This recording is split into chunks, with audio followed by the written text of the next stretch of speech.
was for high GCDs, Mema Obibia Aquaba, Hadia, latest and hot news, and Kwa Aremeyaw Bremo. And until so young subscribe to channel idea, Bomodia say, Obe subscribe. The other say, Obe click the subscribe button. Now, barely notification. When it's a video for be upload when the first person once a beka AS video. Afi we are now like video. Give us a thumbs up. Now, share my or for na when you be here. Now, and somewhere a coso, Ghana memoir. Afi Yambura ye and somewhere a better yapno so. Easy, J Mensa, and I branch be at your petition, the president, John Dramani Mahama, Sebeya, Yampamo, easy chair, J Mensa, Nanuna, and Sammy Ghana for a train asrene Abasa. Now, Hopeson Adorye so a reacte Amawadi and Samotuya, and Tentamara Yanko, Hopeson Akachi, Ninkutia, Hopeson Adorye reaction, FA, Sansamuya, Ababe 2J. Intia, Hopeson Adorye reaction, FA, Sansamu, Intiro. On the front page of the Daily Post, and none pay. Issues or the buyer 1, 2, 3, 4. Bakwa, with your made friend and pay Yajua drinks, said ye, ye be Sagana for you now, no pay say. Their washing with social media, some fat, now drinks and money via message, and say, Ebi, Etuana more their Cotoman Penny John Dramani Mahama, and say, Senkebeya, and in a papemua. Mammy J. Mensa, Electoral Commission chairperson. Any afo from me say be a canon. And menu ya mampeni say be woman and I'm monoto. Na onya wo mo kwan. Hopeson Adorye ji asemi say. No. Ni tikai, we fan say ya the whole service I ni jesem. In the sense say the whole service say a toda ya nanka institutional memory ya nanka punya. Nipa no ewo hodum na waye adwuma ko nanim watini amase ono no asembi obeka bia no nim ba bia da no eno no nka ya na eboa wo hwe Kojo afarijai wo se o chewo ho yie pa enti asembi wo ho a wo kan ya ba watro baby a efri watro baby da enne ka ka ho nka no se no nka ehia chenka yema obi tena fo no mo eche.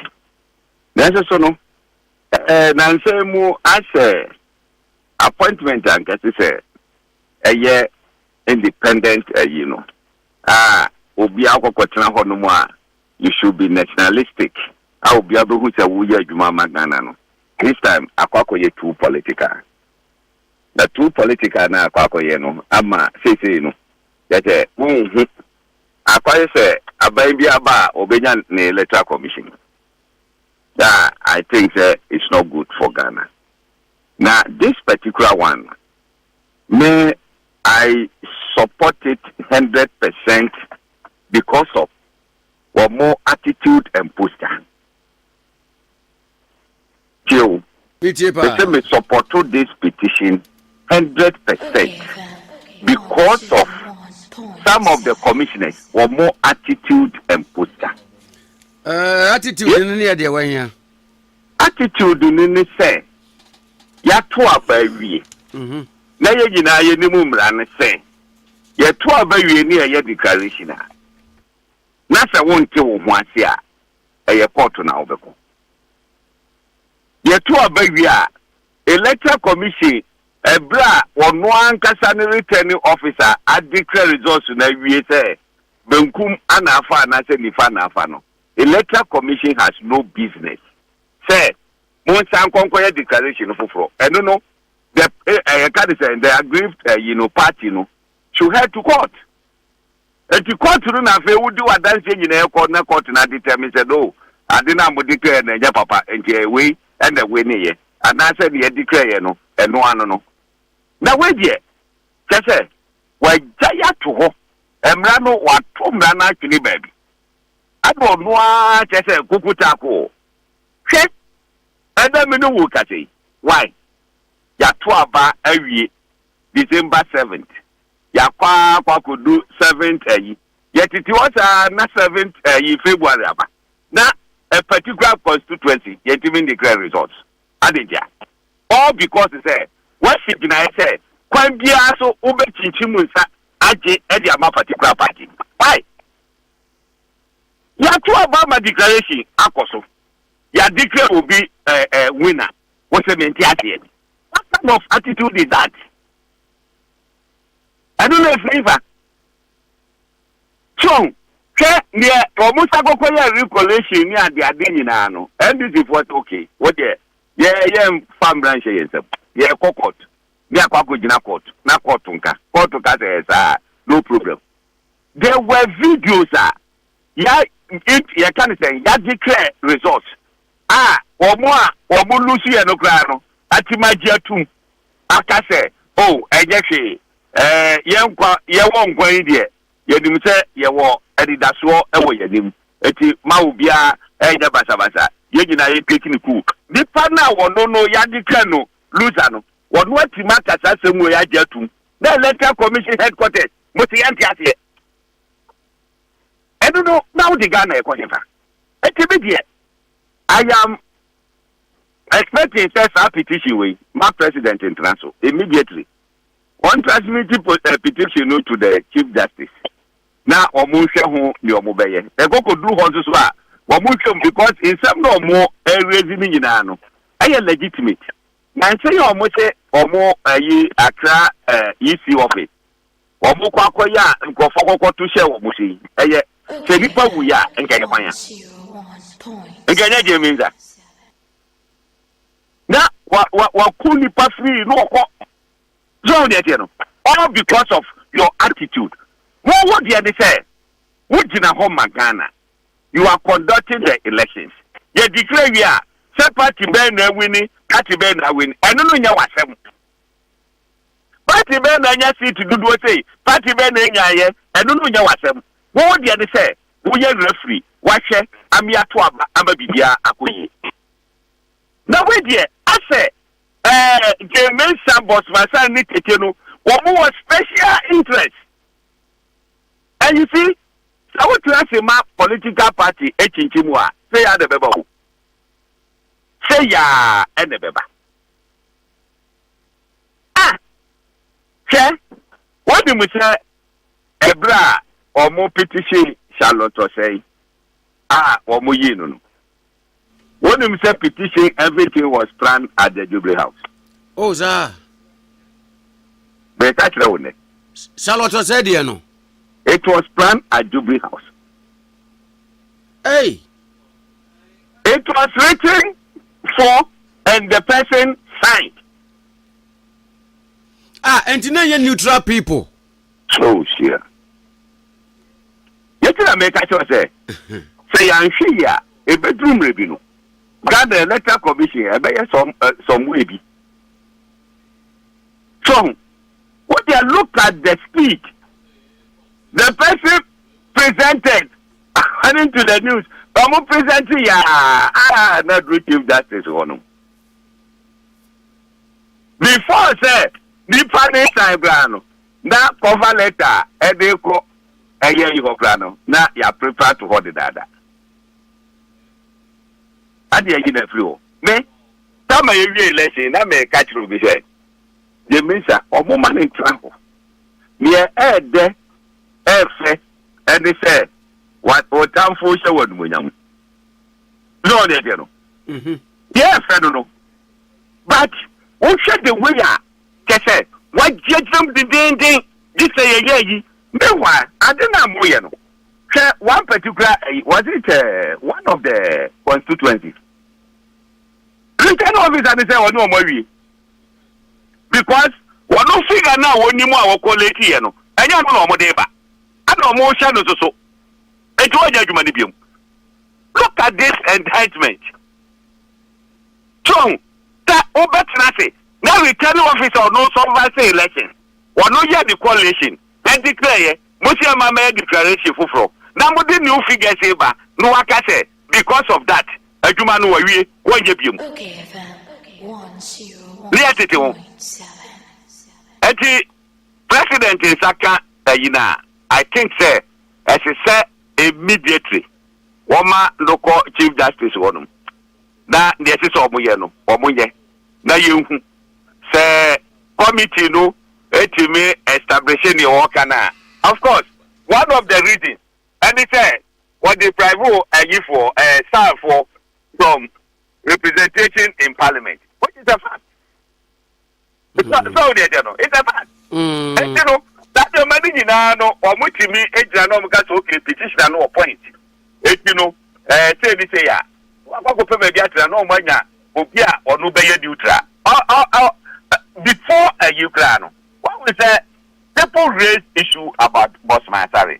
It's a notorious fact that or your patron for a can say a test con.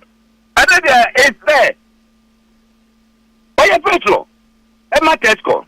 It is a we are patron test corner. So the belief is that we are MPP. I don't know, Jay. A cow hold the move yet, what you ma.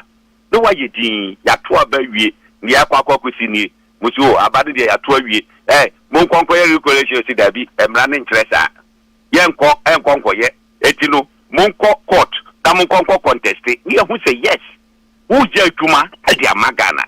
But the way my young white guinness a chinchina chain. Since you need your honor, my son, Muchi, and the cocaine people, dear honor. Who?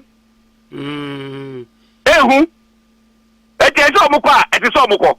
The fourth person now, Dr. One or Hini, Bibi or Hini. What do say? Peter, election, you move a recollection near the other. No, who said that? Who be prayed? Yeah, Dr. Peter, appear Hini. Appear Hini. On also, no, what you say, they have video evidence. What radio show as MPP panelists defending the government that time ne ade so on the channel. Eti omo decide the money nyina akika ho no mo de kwa. For the first three Mensa Bossman edited here. Omo attitude, omo poster, everything. Actually say they are not in for Ghana. They are not in for Ghana. Eti onu dey me say before super 100%. They should take action on that. Said the Woka say, Mamma Charlotte said, as I say free Jubilee. Emma Jubilee ho and a petitioners no. Etro Kratano sense, yet the Babontain, a better say a neutral people be our mere Ghanaians. We were told to cry, or we were made to believe, say, they don't come close or near the NPP as a party, let alone Jubilee cries. Now we saw Kwabena say, in that same light, Akufo Addo Jama, when you send this phobia, and Flagstaff House phobia, and Omshase. Near minimum, Anamaka. Near minimum, men come with them. What about it? Near minimum, men come with them. Near minimum, Anamaka. I don't know, I can tell you for a fact.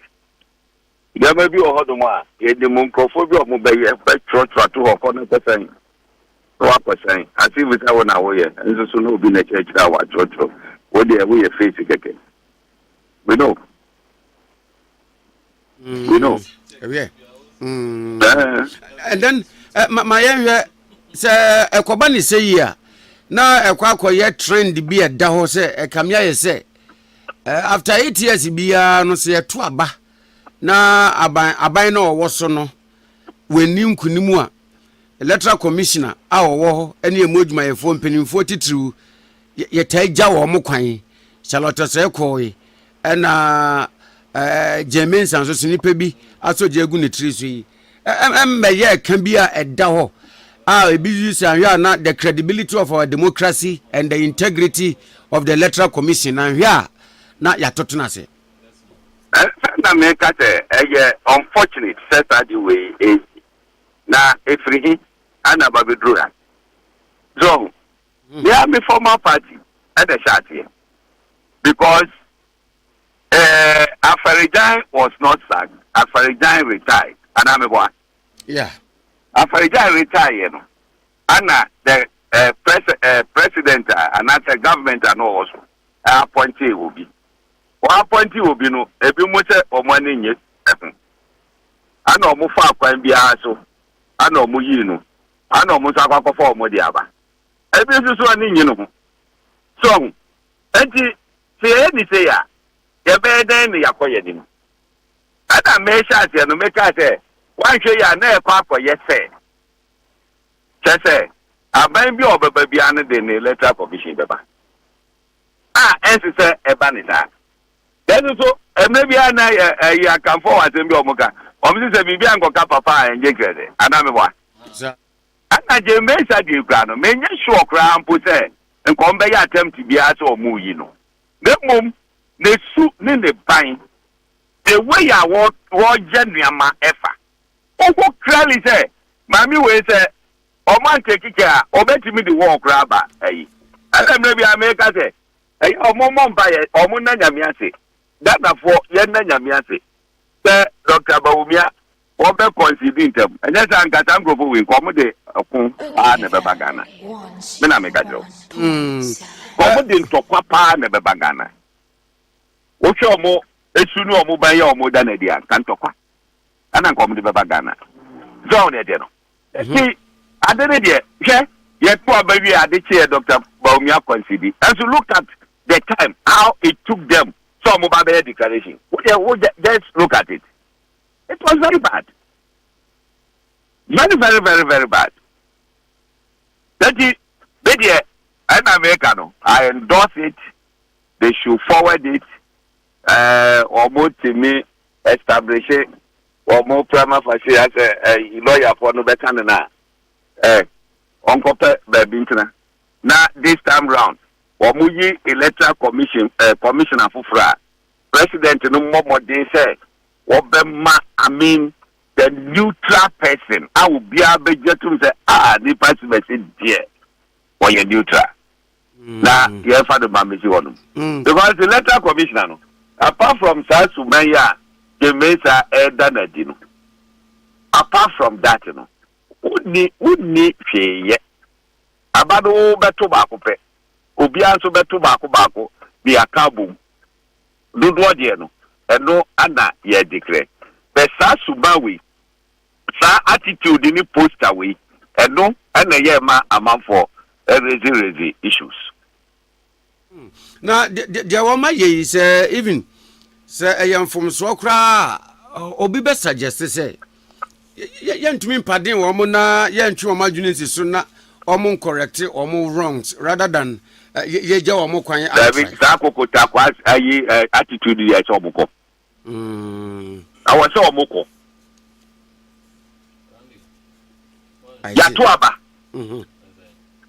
Yatuaba we or my declaration. How do you come back and say will be war under duress and the man no declare results? Hey, ayi yakale say pamiamo say we yeti do hiva. Party ada wa by mu echo under duress. What be that? What be that? What would you declare by it so no? Who say other candidates into so age na hobby? That is under duress. I don't do one kata. After I don't want kata. Now ya two about we. What declare results? What should I be anti-here? How do you say what was scanned copy of pin sheet? Then more originally the woody. But I don't mind that same day.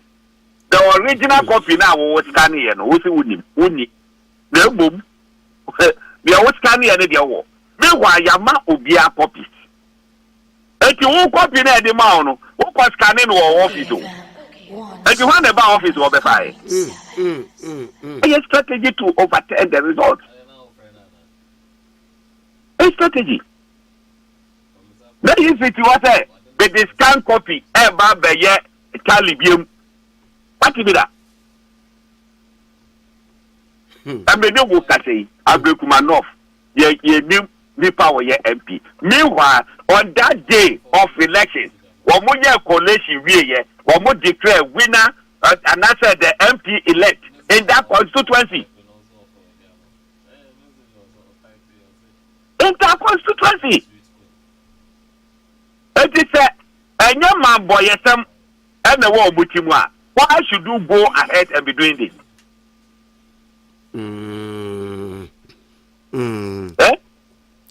What will you be?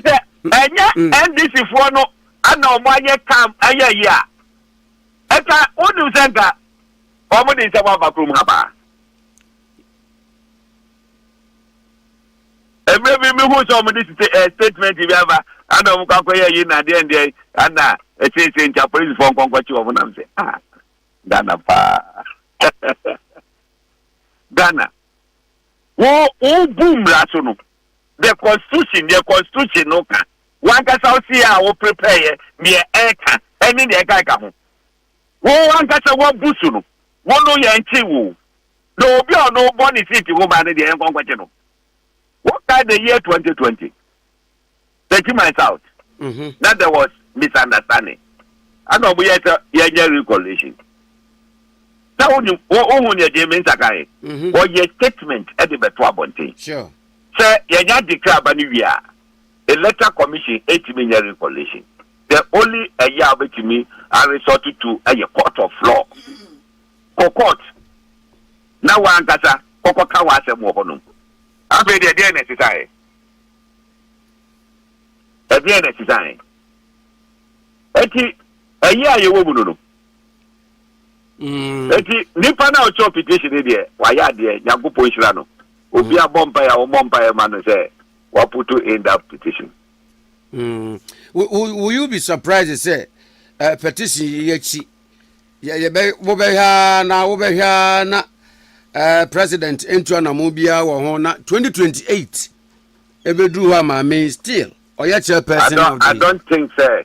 President Mahama will be lawless president. I don't think so. I'm rather to say at the bar forward it. Minimum so be forward it. Many sure so be lawless. Or be forward it. I see. If we do Chief Justice work, committee is one form in the year. That the name come. We are quite wrong here. We say, NDC. Baba Mukra no. Na mami wonyanya dia waye yi a waka bia no pay na petitioners yenso so aka bi wonyanya ye kura na say amanyokuo NDC ewo ni trim ewo trim ka bi wono say ontwe no obehu nyame yadom na so ba obeti en esie na say enye omo asamanyokuo na ye anamebo individual be na petition anyata before say president Akufo Addo ba be president say obi petition say only chief justice in free one amebo sir and or two petition it ni anyata the same thing that's what you president no on free so a petition there a petition the Ghana ni at one of no who said no sabi we are ekwe enye say yeah and so yeah look you see we all have interest because look, movement for change. That Madika Atta said, Afenyo Markins formed the political party Nangata. Movement for change. We have 4 years ahead of us. Markins formed political party Nangata. Now, 2028, the independent candidate to be as a political party. So, we also have interest. Who is the EC? EC are neutral. Obe making sure that BBMU and the whole fine.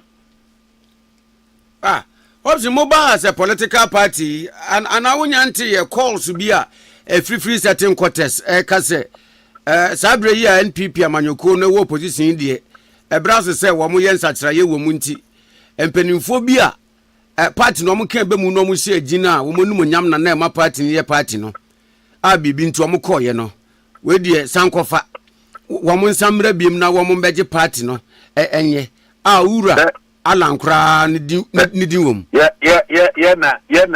ya jimie eti omo ni di wie na eme ohuru nkukuo mu enye da omo ni di wie na eme ohuru nkukuo mu ye bedane pantry boys enye da they say movement for change ye ba the form political party ye ba 2028 ye ba be contested.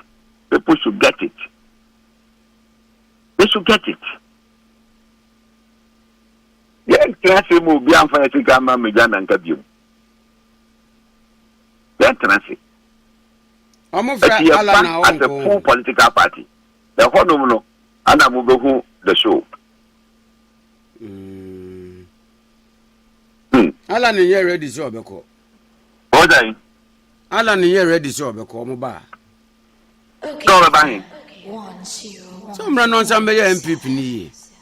Oh, maybe from Nkoma Yadidia, I don't think. And I want so that I so by MPP. That one I can assure you. From Nkoma Yadidia. One yet. We do it. Yeah, one yet. I see. One yet that. It is a dine almost when Mumbo Petrin, sorry, na eme. Oh, Mumo Petri. Yeah, for full force. And then you know, look. Cause I mean, you day like. I'm up for more or more day. What was the one you be there? Or Kwaku Annan and you. Almost my giant people. Look, I'm up for Flabruchly or more Flabruchly and Kofoa. Those dates or more, and I said, yeah, Pesica or Munde Yiska or Munina to my giant people. Oh my guy. Oh my guy. Na I don't know when Yana, young come from Murano, they shoot. I mean, almost 2 baby cry. Me, Hopeson. Yaboabiasa Boniface, Nana into former general secretary of the party. The beer party say, Kwaku Annan. Asante Bediatuo. Just say, Wamunya candidate. Party transit toilet say, ya free party.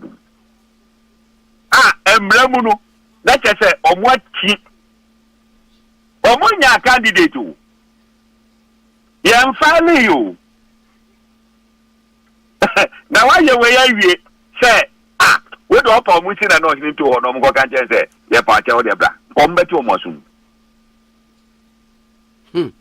Poverty, why you want poverty beneficial? Now, problem, Rabbit, come on, get on Betty. That's an idea. Yeah, go who, another one. Here you be. Said yeah, a brave Improphobia, so the hopes to quite a party to me about the idea and go position. It's not about go position. No about position. Where would you do a position? Send me Bawumia. Quick one on it. Party Nashasi Mike Eronokwe committee or Mate. I want the day to crab or Meshasi Atinasi. Now, my frost no ma will be no metrim. What veterans have froze said. Brano na wa wo ya de ma wo mudi nkuguo penifo kra nyantenase no JFK General Secretary on various radio interviews wakasa na party penifo bi nso so kasa former subi MP any others wo mo kasa ba ku bi o hete ye say enti didn't they know say emra no mu piapia ala na ti kono na wo mu piapia party supporters Libya womoye aligned with or to Alan and Elko as our people no asem when you kranti womo nkoto abampo emobia Tama Alan a drop say one call a unibium. One day Anna me call Kennedy Agyapong. I'm not supposed to Alan see form that who says I was yes strong our form. Among the police stations, you know. They say Kennedy Agyapong told me. They can't radio so. What shall I see from anyone who say, Allah yes strong our form. Come say, Uncle, any problem. Committee or what committee any problem. Now, what is a committee who will be 120 billion cities a did Hey, committee mayor. Committee ben. Committee or what? I just committee member. Oh, I just committee member. Professor Aaron Michael Kwe committee no. The committee no. I will munyanshas here no. Executive member be. Uncle Penny be ho. Omu here 120 billion. Or the ashano huboko. Anna apaja. Apaja. Why they say and why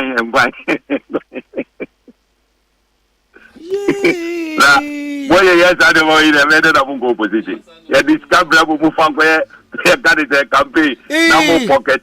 And you have been a opposition. And you were a do opposition, could buy in still.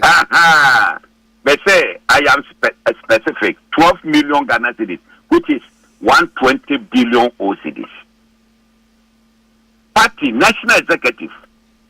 Wakojino boko. Wamo executives are there in Amania. I'm a pleasure. The whole session of Basa. Hey.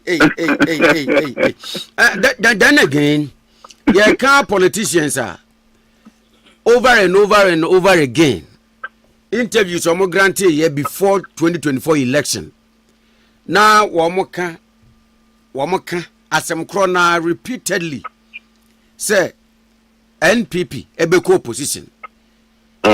Yen to me enka enyi Hopeson Adorye yen to nchen. Ewo radio TV so na woka. Oso me say won beko opposition 2024 ye to abani wi ase na ye wo Ghana ha. E mo ka akura say ebi nsenke be ya. Wo mo ncha se kura park wo mo ne manko. Na Hopeson ehu die. Say, say, what can say na? Your mother can say we bitter. No mundim near young Aniek. Hello? Now mundim near Yeka. Near young who from Aniekasano. No mundim. Eti, or movie, oh. Wait, yeah, a yard or the gata. Oh, or you bitter. You. Because I saw it. And the catch will be there. Look, Enka, campaign or more, one or two things you do on Numa, as I say, almost as I. Nipan is idea, and I'm saying, now, what dear, Obu. Now, make time. I was very emphatic. Me catch the almost say, and we are no, and that's all more wicked. The moment by a photo. You waiting for winning and some year Hopeson Adorye Addo petition ya Brenti Biatra what yakoma the President John Dramani Mahama Sebaya Yampamo EC chair Mensa and on Hopeson Day and Sem do Anara Atuja Afang. Mikao says so when you subscribe to channel idea Bomodia say or subscribe Nafi or like video to give us a thumbs up Nafi share ma or for so now we be here now who and somewhere koso ewo Ghana memha. Also betimi atchere wadwen afaye and some way nyina ho ewo comment box mu. Mobeti minkabium. In my next video. Thanks for watching. Like and share the video. You can also drop your comment. Please don't forget to subscribe. Click on the bell to turn on the notification.